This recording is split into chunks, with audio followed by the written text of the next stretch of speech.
tout le monde, j'espère que vous allez bien. On se retrouve aujourd'hui dans une toute nouvelle vidéo. Comme vous avez pu voir dans le titre, ça sera une vidéo où je vais réaliser mes favoris Pinterest. Donc au total il y aura 4 créations. Cette fois-ci on ne parle pas de vêtements mais de décoration, parce que oui, j'adore également la déco. Et encore plus depuis que j'ai emménagé avec mon copain dans un appartement un petit peu plus grand. Et donc je suis trop contente de faire cette vidéo parce que j'avais l'idée de la faire depuis super longtemps, mais il fallait que je trouve tout ce que je voulais pour les réaliser. Comme d'habitude, avant de commencer cette vidéo, je vous invite à aller voir mon compte Instagram. Je vous l'afficherai juste ici et je vous mettrai également le lien en barre d'infos. Et puis écoutez, c'est parti! Pour ma première création, j'avais envie de faire un vase qui ressemble à la photo que vous voyez. Dans les tons roses, avec un peu un effet cervelle. J'ai pris un vase que j'avais dans mes affaires et j'ai acheté de la pâte Fimo rose. J'ai coupé ma pâte Fimo en plusieurs bouts et j'en ai fait des boudins longs et fins.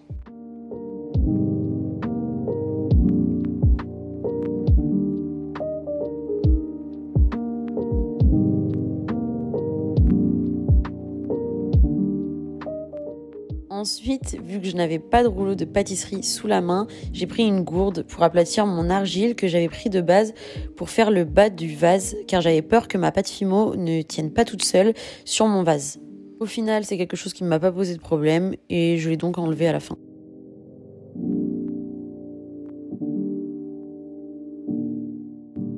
Et une fois que j'ai fait tous mes boudins, ou au moins une bonne partie, je les ai placés sur mon vase en créant les formes dont j'avais envie.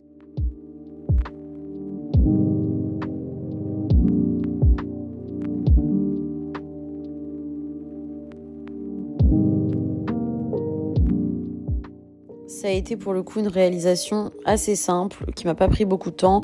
Au total, j'en ai eu pour un petit peu moins d'1 heure.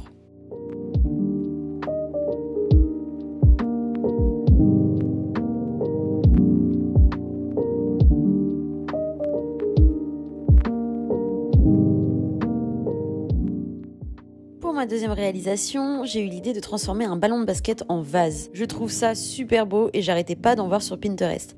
Pour la réaliser, j'ai eu besoin d'un ballon de basket que j'ai trouvé sur Le Bon Coin à 8 €, d'une chaîne et de 2 petits ronds comme ceux... Et de 2 petits ronds qu'on utilise pour nos porte-clés, mais j'avoue que je ne sais pas comment ça s'appelle. La première étape, c'était de découper un rond de la largeur de mon pot que je voulais mettre à l'intérieur. Donc pour cela, j'ai pris mon cutter pour faire un premier trou et ensuite j'ai fini de couper au ciseau.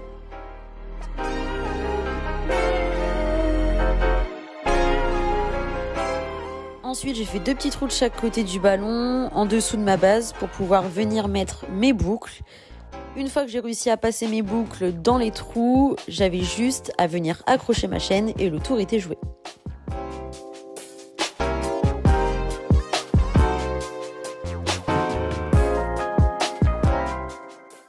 Cette réalisation m'a pris au total environ 30 minutes, donc c'est vraiment quelque chose de très simple à réaliser.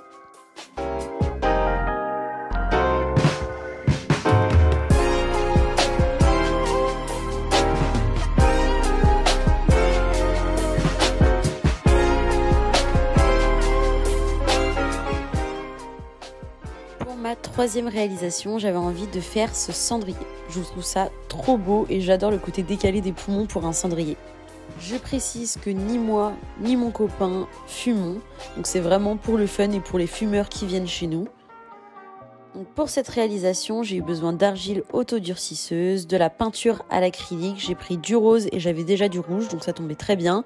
Et j'ai également eu besoin d'un vernis pour rendre le cendrier imperméable. Premièrement, j'ai étalé mon argile, ensuite j'ai réalisé la forme d'un premier poumon.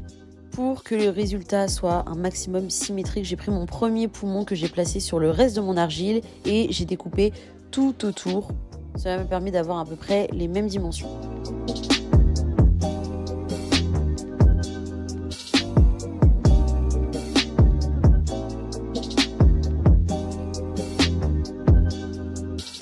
Une fois les 2 poumons réalisés, j'ai réalisé le haut. Donc ça c'était assez simple, je l'ai fait avec mon cutter pour que ce soit plus précis.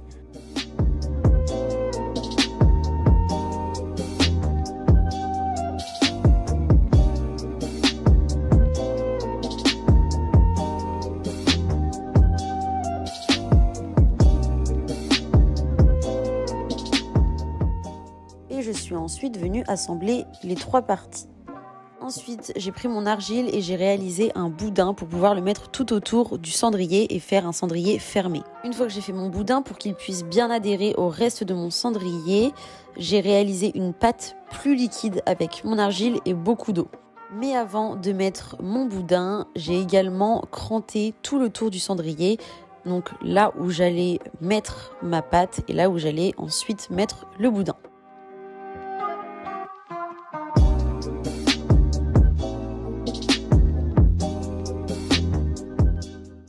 Une fois que j'ai assez aplati et lissé tout le cendrier, j'ai dû attendre que cela sèche pendant 24 heures. Le lendemain, j'ai pu m'attaquer à la peinture. J'ai d'abord appliqué une première couche de rose, mais là encore, il a fallu attendre que cela sèche.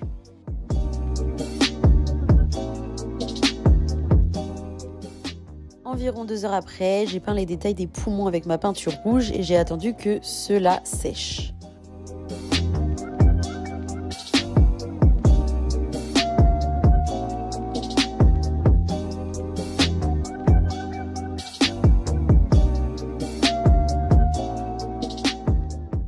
Une fois que tout cela a été fait, il me restait juste une dernière étape, c'était de vernir le tout.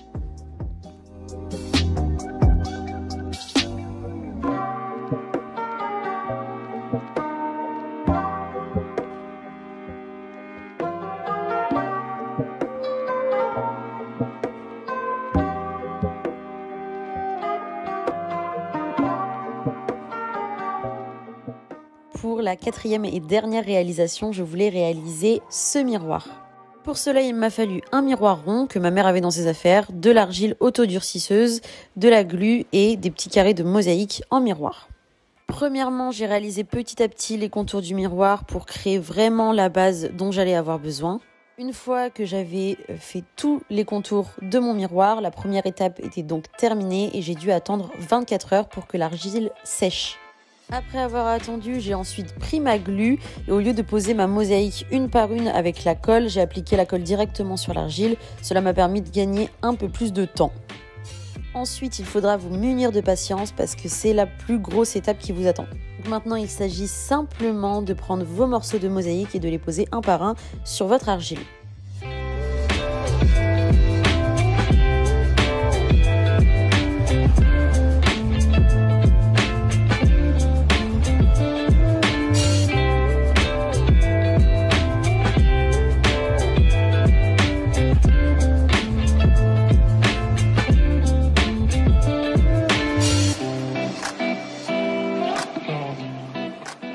Et pour avoir le résultat, encore une fois, il faudra attendre que tout cela sèche.